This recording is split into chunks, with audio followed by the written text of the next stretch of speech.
ইতিমধ্যে আপনারা জানেন যে একটি জুলাই আগস্ট রক্তক্ষয়ী বিপ্লবের মাধ্যমে আমরা বাংলাদেশকে ফ্যাসিবাদ মুক্ত করেছি এবং ফ্যাসিবাদ মুক্ত বাংলাদেশে জনগণের সমর্থিত একটি অন্তর্বর্তীকালীন সরকার রাষ্ট্রীয় ক্ষমতায় বসেছেন।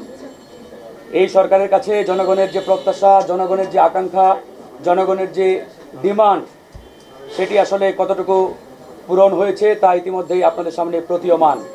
এই সরকারের কাছে জনগণের মোটা দাগে তিনটি আকাঙ্ক্ষিত প্রত্যাশা ছিল, যার মধ্যে অন্যতম হচ্ছে তারা অতি দ্রুত আমাদের যে গণহত্যায় যারা শহীদ হয়েছেন এবং আহত হয়েছেন তাদের পুনর্বাসনের ব্যবস্থা করবেন, শহীদ পরিবারের যথাযথ সম্মানের মাধ্যমে তাদেরকে পুনর্বাসনের ব্যবস্থা করবেন, আহতদের চিকিৎসা মাধ্যমে তাদেরকে যথাযথ সেই সুযোগের ব্যবস্থাটা তারা করে দিবেন।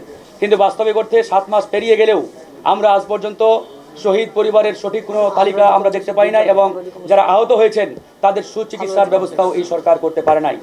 দ্বিতীয়ত ডিমান্ড আমাদের ছিল যে তারা গণহত্যার বিচার করবেন এবং আওয়ামী লীগকে নিষিদ্ধ করবেন।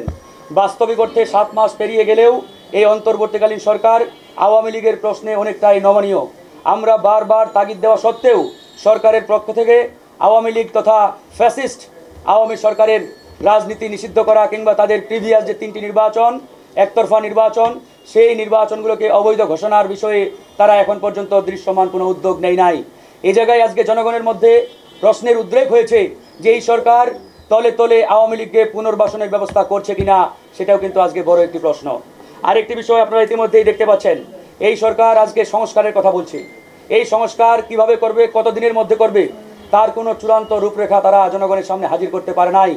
তারা শুধুমাত্র ভেগ কিছু স্টেটমেন্ট জনগণের সামনে নিয়ে আসছে যে এতদিনের মধ্যে এতদিনে এটা হবে, অল্প সংস্কার চাইলে ডিসেম্বরে নির্বাচন, বেশি সংস্কার চাইলে আগামী বছরের জুন জুলাই নির্বাচন।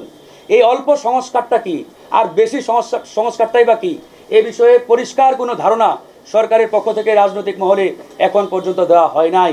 এই নানাবিধ কারণে আমরা আজকে দেখতে পাচ্ছি এক ধরনের অনিশ্চয়তা এবং সন্দেহের উদ্রেক হয়েছে জনগণের মধ্যে।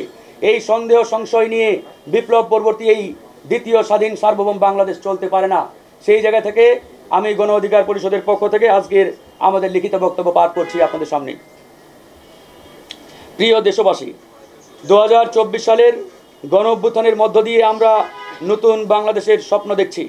অন্তর্বর্তীকালীন সরকার ও এই গণ অভ্যুত্থানের যে অর্জন, আমরা শুরু থেকে এই সরকারকে একতরফাভাবে সমর্থন দিয়ে এসেছি।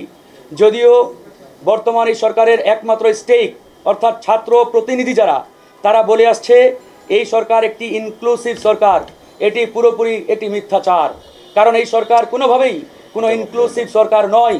আজকে যদি আমরা প্রশ্ন করি, এই বিপ্লবে গণ অধিকার পরিষদ, বিএনপি, জামাত সহ বিরোধী সকল রাজনৈতিক দল সোচ্চার ভূমিকায় ছিল এবং অগ্রভাগে তারা নেতৃত্ব দিয়েছে।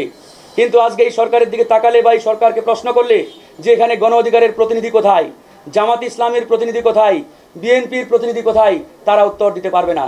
কিন্তু শুধুমাত্র একটা দলের প্রতিনিধি এখানে রয়েছে, যারা তৎকালীন বৈষম্য বিরোধী ছাত্র আন্দোলন এবং জাতীয় নাগরিক কমিটির ব্যানারে বর্তমান জাতীয় নাগরিক পার্টি, তাদের 3 জন প্রতিনিধি এই সরকারে অন্তর্ভুক্ত ছিল। সুতরাং যে সরকারে শুধুমাত্র একটা লেয়ার থেকে প্রতিনিধিত্ব থাকে, সেই সরকারকে কখনোই ইনক্লুসিভ সরকার বলা যায় না। তারপরেও দেশ ও জাতিকে নতুন করে বিনির্মাণের জন্য আমরা এই ডক্টর মোহাম্মদ ইউনূসের সরকারকে সমর্থন দিয়ে আসছি। কিন্তু সরকার সবার সাথে ইনসাফ কায়েম না করে বরং গণ অভ্যুত্থানের একটি গোষ্ঠী ও পক্ষের সরকার হতে বেশি স্বাচ্ছন্দ্য বোধ করেছে। যেহেতু অন্তর্বর্তীকালীন সরকারের 3 জন ছাত্র উপদেষ্টা, জনাব নাহিদ ইসলাম, জনাব আসিফ মাহমুদ চৌধুরী, জনাব মাহফুজ আলম, এবং তাদের 3 জনের মধ্যে একজন অর্থাৎ জনাব নাহিদ ইসলাম ইতিমধ্যে পদত্যাগ করে একটি